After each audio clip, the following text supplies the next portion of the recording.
friends, welcome to Kardec Radio God at Home live. One more time, nourishing our souls with knowledge that will continue to sustain our hearts for immortality. Who would like to take treasures with them for immortality? I do. I would like that. Would you like that? Yes, dear friend. That's why Kardec Radio is here, to share the treasures that sustain our souls for immortality with one another. So welcome to our intercontinental classroom. Is everyone ready to connect with the Wi-Fi of the soul to God above? Yes? Hi, Juliana Bonatti. It is so wonderful to see you, dear friend. Big hug to you. Welcome, welcome, beautiful child of God. So is everyone ready to connect the Wi-Fi of the heart with God above? Yes, this is why we do the God at Home together, dear friends, every Saturday on Kardec Radio. We are fulfilling the law of worship, yes? Did you know worshiping God is a true law? Yes, God is so loving and so wise that God programmed us lovingly to connect now consciously to its loving heart. How wonderful, right, dear friends? When we were in our previous, more instinctive incarnations, we didn't have this privilege. Now we have a privilege like none before. We can consciously connect with God above, right? Right on. It feels good to do the good by seeking the good with God. Yes, and how do we do it? What's our password for the Wi-Fi of the heart? The password for the Wi-Fi of the heart, dear friends, is prayer. So shall we get started with a loving prayer? And how do we do collective prayers, dear friends? We follow whomever may be leading the prayer word for word. Why is that? Because as we speak, we emit ectoplasma, living and loving energy. And so as we follow one another word for word, we are joining in this current of love, magnifying it, spreading it around. We are literally spreading the love, dear friends. So with our collective hearts joined together for the same purpose, we are co-creating with God a larger, more loving current of light. Shall we, dear friends, let our light shine? Yes, right? Ready, set, and go. Beloved Creator, what a great honor it is for us to consciously connect our hearts to yours. For centuries, dear Creator, we have longed for consolation, for hope, for the gift of being understood, for solace, for joy of living. And now, dear Lord of Life, through Spiritism, in which we can unite reason and faith, we understand, perhaps like never before, the greatness of your presence. And most beautifully, dear God, we understand that we are co-creators of life with you, and that it is an honor for us to serve you in our pathway towards redemption. We finally, loving God, are happy to express that we truly are learning to love you. And tonight, together we pray so that we have eyes that see and ears that listen to all the future, present, and future opportunities to love you that you shall grant us through the gift of service to our fellow beings. We pray, loving God, so that we may have the determination and the courage to make ourselves useful in your loving hands. And so be it. What an honor, dear friends, to do the good with God, right? That's our proposal. And with that in mind, we are going to go back, dear friends, as we always do in our God at Home, to the foundation of it all. Yes, of course, the foundation of everything we know is God. Then Jesus Christ of the earth, our master, our most beautiful educator, our model and guide, and then Kardec, the codifier, who has brought to us the beautiful spiritist understanding of life that liberates us from conflicts and allow us to develop the wings of wisdom and love through charity at the same time. Yes. So are you ready to fly, dear friends? Of course, right? Yes. So tonight we are going to fly to new horizons thanks to Kardec and the illuminated minds that always love us and guide us through questions 727 and 728 of the Spirit's book. Question 727 is the last question under the law of preservation. Are you ready, dear friend? Here we are. By the way, I'm using my cell phone to read the Spirit's book. Yes, and you can do it too. It is available for us to consult at a click of a button.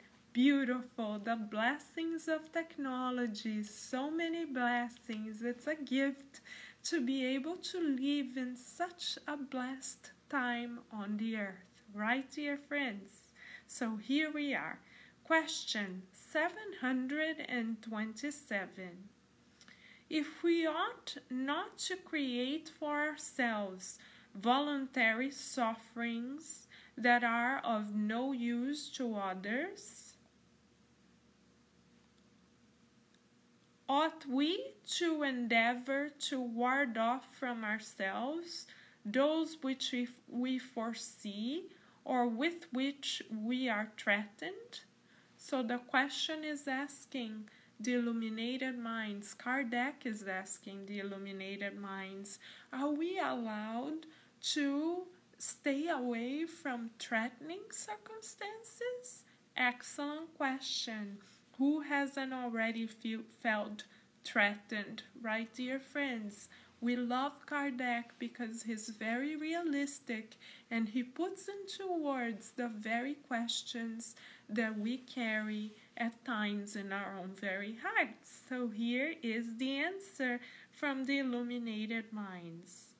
The instinct of self-preservation has been given to all beings to guard them against dangers and suffering. Flagellate your spirit and not your body.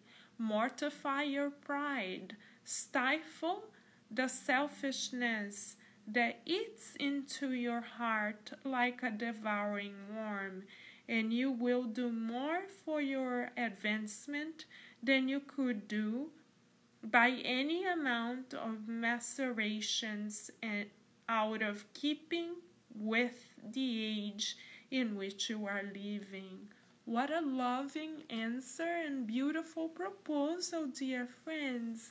The illuminated minds that guide us through Christ and obviously God, the ultimate intelligent source of the universe, are proposing to us that we care for our physical vest, our physical envelope, without which we would not be incarnated. So they're proposing that we truly care for this temple of light and hope that has been given to us, and that in carrying out such care, dear friends, we are allowed to protect ourselves from threats. This is the very reason why the law of self-preservation was designed by our Creator. We are allowed to embrace ourselves with care and kindness and protect ourselves from danger. And we may say, but Carol, didn't Jesus propose to us that we love our enemies? Yes, dear friend, if you're thinking of that, you are absolutely right. Our Master Jesus put no boundaries to the power of love. He is the personification of the power of love himself, we may argue, right? So how do we reconcile the proposal of the Master with the proposal of the loving spirits? Well, if we go to the Gospel according to Spiritism, the very passage, the very chapter in which Jesus proposes that we love our enemies, he explains that we are to love our enemies through our inner world at first, that we are to send vibrations of love to those that don't yet comprehend us, that we are to embrace them mentally, that we are to accept them as they are, because that's what we wish to receive. That's the proposal of the Christ. In the chapter dedicated to loving one's enemy in the Gospel according to Spiritism, we learn that it is normal, expected, dear friends, for us to feel different vibrations when we are amongst spirits that are of great love and sympathy to us, and those who are not. So our Master Jesus understands that there is this difference, even this vibratory difference. So he doesn't propose that we treat our quote-unquote enemies the same way that we treat our best friends. Why? Because we are to preserve ourselves and respect those who may be in a different page than us. That's okay. They have the right to be exactly where they are and who they are.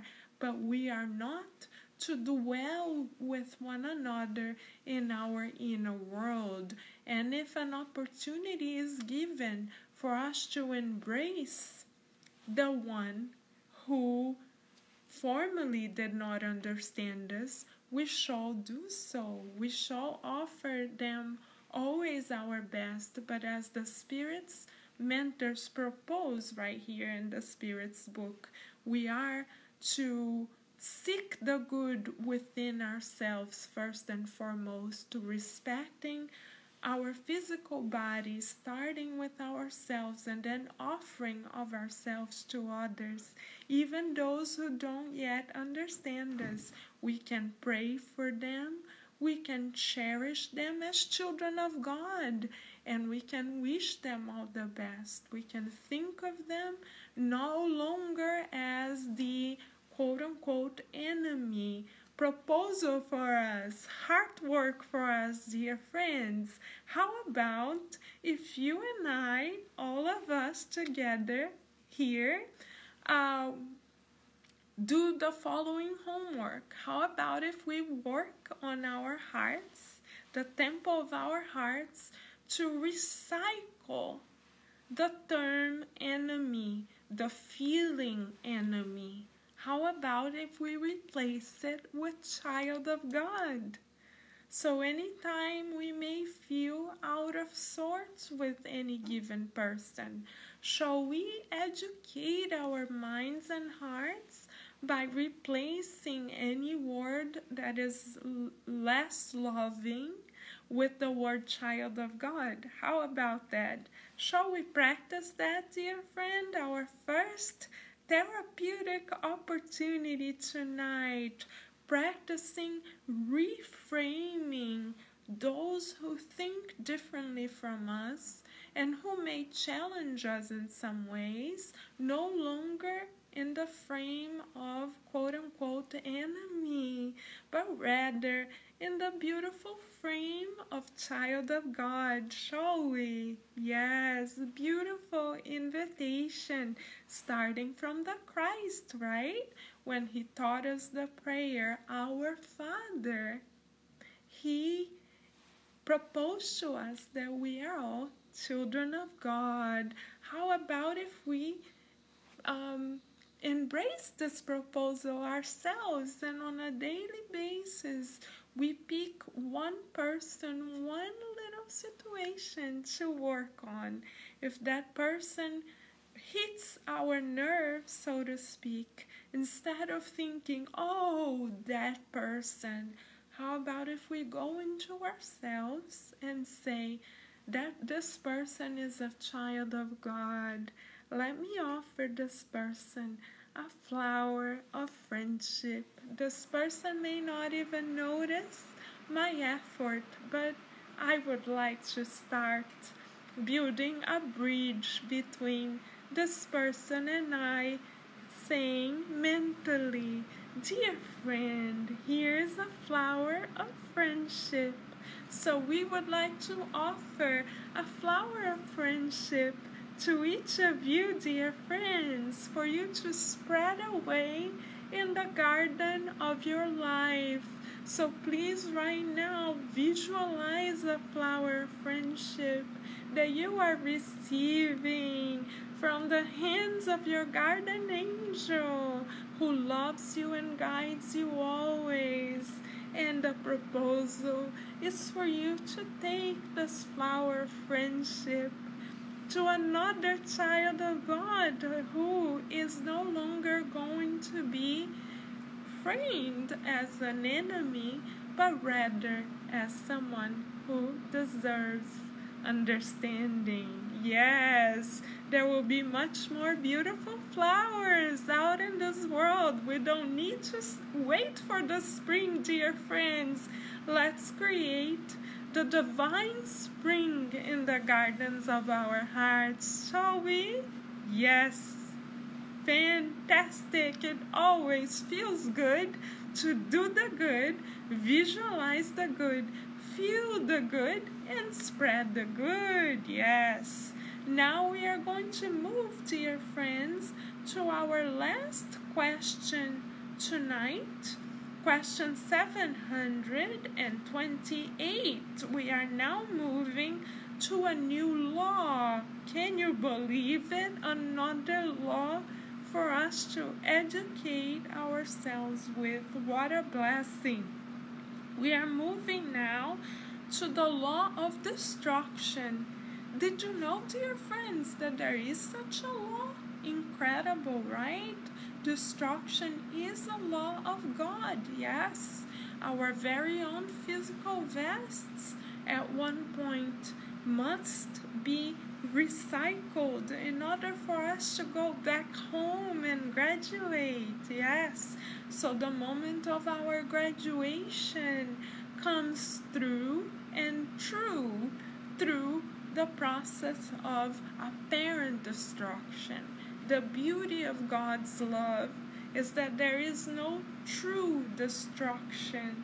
There is just liberation, as a butterfly that leaves its cocoon, that must destroy its cocoon in order to fly. All of us, when our physical vests, for example, are temporarily destroyed because this particular incarnation has come to an end, are set even freer. Yes, so we can see in the law of destruction, dear friends, the possibility of renewal. Yes, because God is wisdom, and in everything that God creates, there is a loving purpose.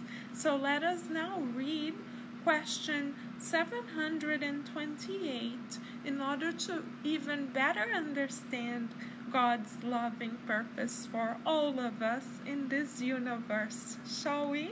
Yes? So question 728. Kardec starts from the beginning very wisely by asking, is destruction a law of nature? And the answer, dear friends, it is necessary that all things should be destroyed, that they may be reborn and regenerated.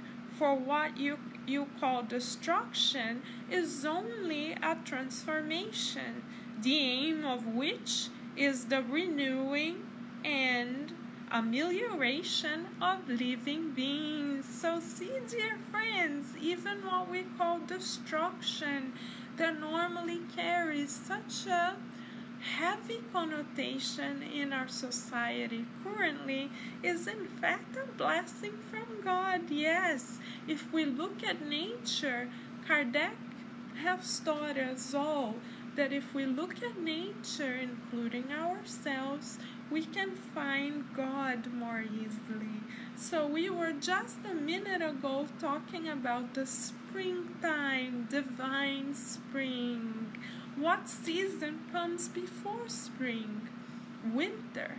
And when we see winter, dear friends, we may believe that there is no hope for a new life, because we see, at least in countries that have a colder climate, like the northern part of the United States, Canada, etc., we see the trees completely bare. We see the ground covered in snow. We see people more inclined to be inside of their homes, to be more at the repose stage, more quieter than usual. We see that it's harder to be physically productive in certain circumstances, and we think, especially when we look at nature, the birds fly south, the trees are bare, vegetation is not around, we slow our pace, animals go in hibernation, and we may think, goodness gracious, is there hope for new life? And then, dear friends, spring comes, and right before our eyes, 1 year after another, the cycle of life renews itself, and the trees and the flowers literally spring back to life. So of course this is a law of nature, because it is divine. Why do we all go through this process of transformation, including our skin that renews itself constantly, for example? Why? Because in that way we strengthen ourselves all the more, and we renew ourselves constantly from the inside out. So just like a tree, dear friends, who or which may be getting ready to spring forth with new flowers, new life, new vitality, what are the thoughts and feelings and attitudes and even habits in our lives, dear friends, that we may want to recycle, renew, that we can even let go of completely to make space for the new. Just like when we do spring cleaning in our homes and clear closet, donate clothing, etc., what shall we want to donate, recycle, renew inside of ourselves? Therapeutic opportunity for us. Number 2, dear friends, tonight. Can we, you and I, all of us, part of this beautiful community, seek one thought, one feeling, and one action that we may want to allow God to help us recycle so that we can make space to renew ourselves? And by the same token, what might be the new thought, the new feeling, and the new action that we may choose in the new spring of our lives, and as we replace these old habits? What shall be our choice? It feels like Christmas all over again. Christmas in July. Amazing, right? Because we are in the process of renewing ourselves. So how beautiful. Next time we meet, dear friends, for another study, we will be all the more renewed by the grace of God. Amazing grace. So we are going to end our program tonight, dear friends, singing a song together. You may feel free to join us. That will boost our desire for renewal. Shall we? Yes? Ready? This little light of ours, we are gonna let it shine. This little light of ours, we are gonna let it shine. This little light of ours, we are gonna let it shine. Let it shine, let it shine, let it shine. Let it shine, dear friends. Big hug, big kisses, and many beautiful loving blessings. Until next time.